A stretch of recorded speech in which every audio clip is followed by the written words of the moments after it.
beleza? Olha o movimento de alta aqui desse lado. Tá? Movimento de alta. Certo? Aqui, ó, começou um pullback. Esse pullback, ele foi sinalizado a partir de padrões de candlestick, mas não é aquele clássico, né? Ah, estrela, engolfo, não, é a junção. Eu sempre gosto de olhar para o contexto e não só para um candlestick. Por isso que muita gente perde dinheiro, família, com padrão, porque opera nu e cru. Vai operar padrão de candlestick nu e cru, tu vai perder dinheiro. Vai operar price action nu e cru, bateu em suporte, comprou, bateu na resistência, vendeu, tu vai perder dinheiro. Contexto. A junção, tá, dos candlesticks começaram a me sinalizar o quê? Perca de volume. Então aqui a gente tem um padrão de candlestick no topo, tá? Pô, mas aonde... Eita porra, derrubei a caneta, velho. Derrubei a caneta. Começou bem a live do JR. Raiz. Live raiz é isso. Vamos lá, deixa eu resgatar. Resgatar aqui, vida. Meu irmão, onde que foi parar essa caneta? Aqui. Resgatei. Embora.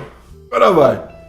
Ó, aqui a gente, por exemplo, não tem um padrão de candlestick. Ah, aqui é o que? É estrela da manhã, estrela da madrugada, estrela do quê? Tem, né? Eu não gosto de ficar... Eu acho, na minha sincera opinião, que tu não deveria também ficar preso a decorar. Tu vai perder tempo com isso.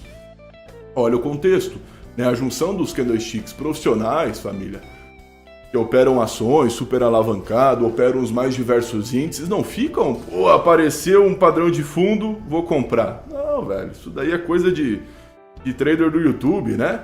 Então o trader profissional olha para o contexto. Aqui, por exemplo, a gente tem um contexto de perca de volume. Como que eu sei isso? A partir do tamanho dos candlesticks, quase que um monte de gift, né?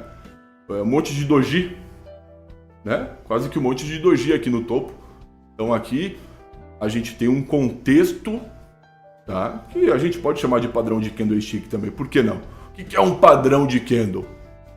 Padrão de candlestick, tá? Os estudiosos estudaram e perceberam que sempre que aparece determinado padrão, algo acontece. Isso é um padrão. Algo que, depois de ele aparecer, certa situação acontece. Então, por exemplo, o padrão coração. Sempre que aparece um coração no ativo, o ativo cai. Isso é um padrão. Então, os estudiosos, né, estudaram e identificaram vários padrões. Tem vários aí. Se tu ficar decorando, tu vai ficar o ano todo só fazendo isso.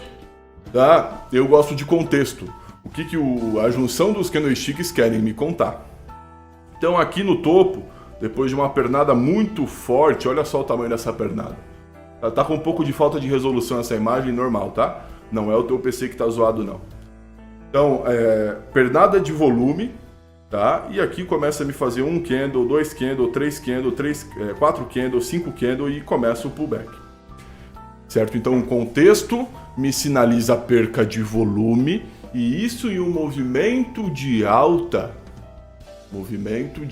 perca de volume no topo, normalmente, tá, quer me dizer que o ativo ele vai ou corrigir ou reverter. Primeiro corrigir, obviamente, né? Primeiro ele vai começar uma correção. Se tiver força, vai reverter esse movimento. Não foi o que aconteceu aqui, né? Apareceu o contexto, sinalizando perca de volume, começou o pullback, certo? E depois do pullback, a gente tem a continuidade do movimento de alta. Beleza? Coisa linda, né? Coisa linda. Então, o pullback aqui é sinalizado a partir de um contexto. Tá? A partir de um contexto. Olha a letra do JR. Tá, que coisa linda, né? Então, a partir de um contexto. Certo? Aqui, por exemplo, ó, o fim do pullback, ele é sinalizado a partir de um contexto. Quem aí já ouviu falar sobre engolfo de alta? Aqui nada mais é que um engolfo de alta, só que contextualizado. Não é um candlestick engolfando o outro, não, é uma junção. Tá? Esse padrão que a gente vê nesse fundo aqui é a junção desses 3 candlesticks. Ó. Vou pegar certinho, ó, esses 3 candlesticks, tá vendo? É a junção deles. Volume no pullback. Começa a perder volume nesses 2 candlesticks e o terceiro candlestick engolfa os 2 candlesticks anteriores. Nada mais é, tá, que um engolfo, uma vela engolfando as anteriores. Então é o contexto que tu tem que prestar atenção, certo? Aqui, por exemplo, nesse contexto de operação aqui, nesse contexto que acabou nos gerando um fundo, tá? Tu poderia ter montado uma posição comprado, por que não?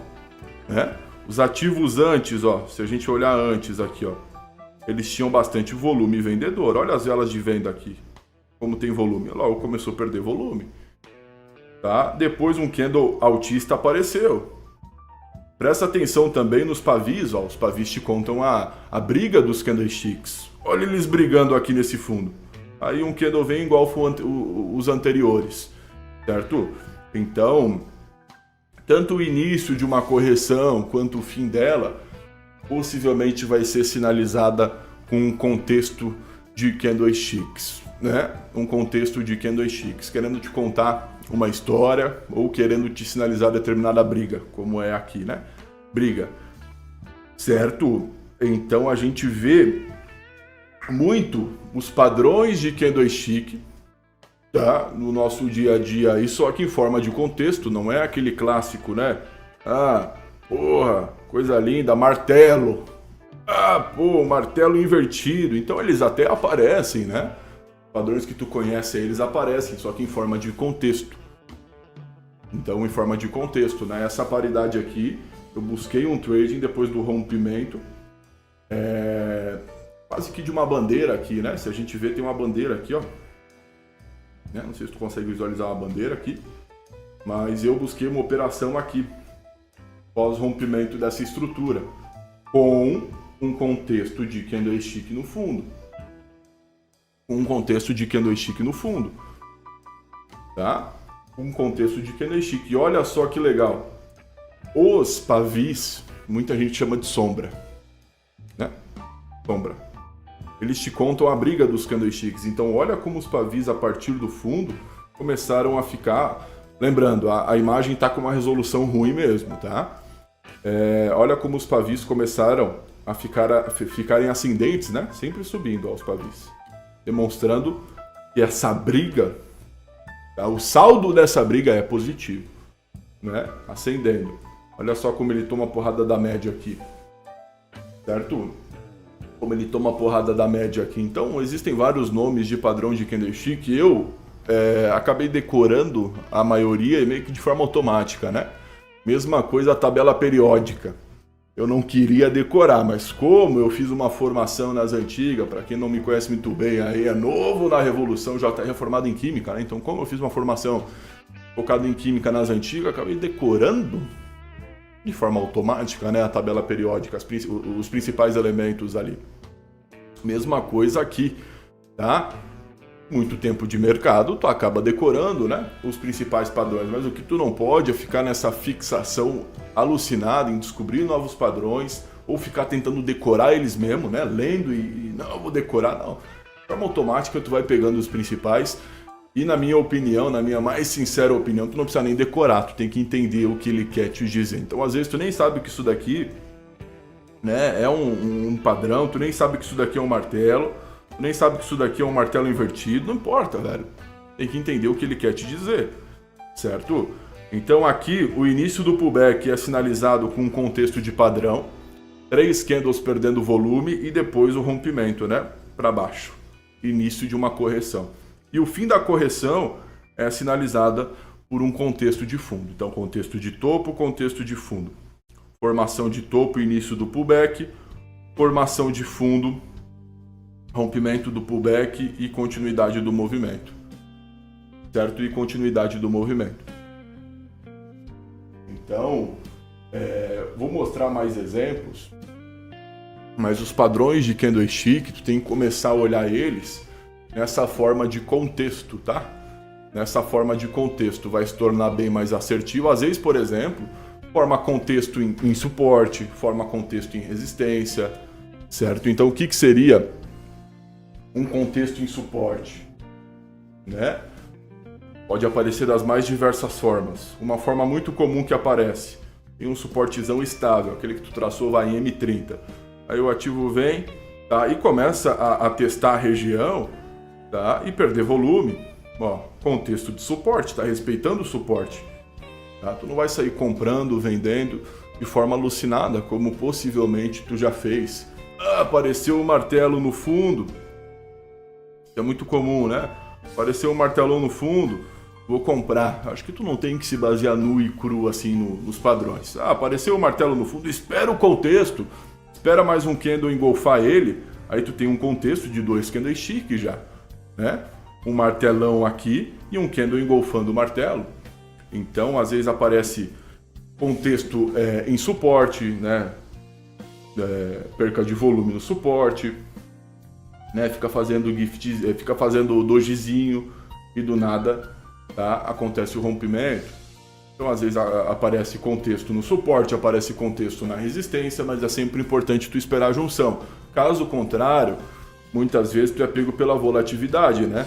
Então, apareceu aqui, comprei, aí o ativo vem no próximo candle e rompe e vai embora. Tu ficou baseado em somente um candlestick, ao invés de tu esperar o contexto aparecer, tá? Ao invés de tu esperar o contexto. O contexto, ele serve tanto para tu identificar ali um contexto de respeito ao suporte, quanto o contrário. Então, às vezes vai aparecer um contexto que vai te indicar que o suporte não vai ser rompido, de respeito ao suporte, né? De respeito à resistência, como também o contrário. Às vezes, o ativo vai te demonstrar um contexto de um possível rompimento. Então, ele veio, testou, depois veio romper um pouquinho, buscou liquidez e destruiu, rompeu. Olha o contexto. Contexto de rompimento, né? Teste, rompeu, buscou liquidez e depois uma barra elefante confirmando o rompimento. Então, existem vários tipos de contexto. Eu não gosto de analisar os padrões nu e cru. Nu e cru. Então, tem contexto em suporte, tem contexto em resistência. A gente viu um contexto ali nos pullbacks, né? Então, perca de volume no topo sinalizando o início do pullback, perca de volume no fundo, mais um engolfo, a vela sendo engolfada, sinalizando o fim do pullback. Então, início do pullback, fim do pullback. A partir de contextos, contexto de perca de volume, contexto de perca de volume e mais uma vela engolfando as velas anteriores que perderam volume. Certo? As velas anteriores que perderam volume. Ó, ali o Prata da Casa falou do gift. É um outro contexto que eu curto muito, que aparece em tendências, né? Então, movimento de alta, o ativo subindo. Logo ele vem e faz o seguinte, ó, um pullbackzinho de uma vela. Então ele dá uma vela de pullback e a outra vela já vem e engolfa ela. Então aqui é um contexto, tá? Um contexto que a gente denomina como gift, que é uma vela de pullback. Então, movimento de alta, aparece uma vela vermelha, em M5, por exemplo, e em seguida já uma vela verde, engolfando a vela vermelha anterior. Ó, tem que engolfar, tem que romper a vela anterior, né? Isso aqui é super importante. Então, esse daqui, Prata da Casa até tinha falado ali no chat, né? Ó, daí aparece uma vela verde, esse é o contexto gift. Aparece em movimento de baixa também. Certo? Movimento de alta, uma vela de pullback, outra vela chinela a vela anterior, a gente tem um contexto gift. Então os contextos são super importantes para tu não ficar pegando a operação e caindo na volatilidade. Certo? Aqui, por exemplo, a gente tem contextos de topo. Olha aqui, ó, como a vela vem buscar, tá? O fundo rompido, que antes era um suporte, agora age como resistência, isso tu já conhece, creio eu. Olha como ele vem buscar o fundo rompido, tá? Toca no fundo rompido, que agora é uma resistência, perde volume, e a outra vela vem e confirma essa estabilidade da resistência. Então aqui é um contexto, ó. Um candle, 2 candle, 3 candle. 3 candles para formarem um contexto de topo, certo? Então, o contexto te traz muito mais estabilidade do que tu ficar baseado nu e cru em um candlestick. Família, vamos falar sobre coisa mais boa ainda? Hoje o JR infelizmente ganhou dinheiro, tá? $4.755 na Binomo e mais uns cascalhos na Pocket Option que eu operei. Cotex hoje o mercado aberto tá muito ruim, tá?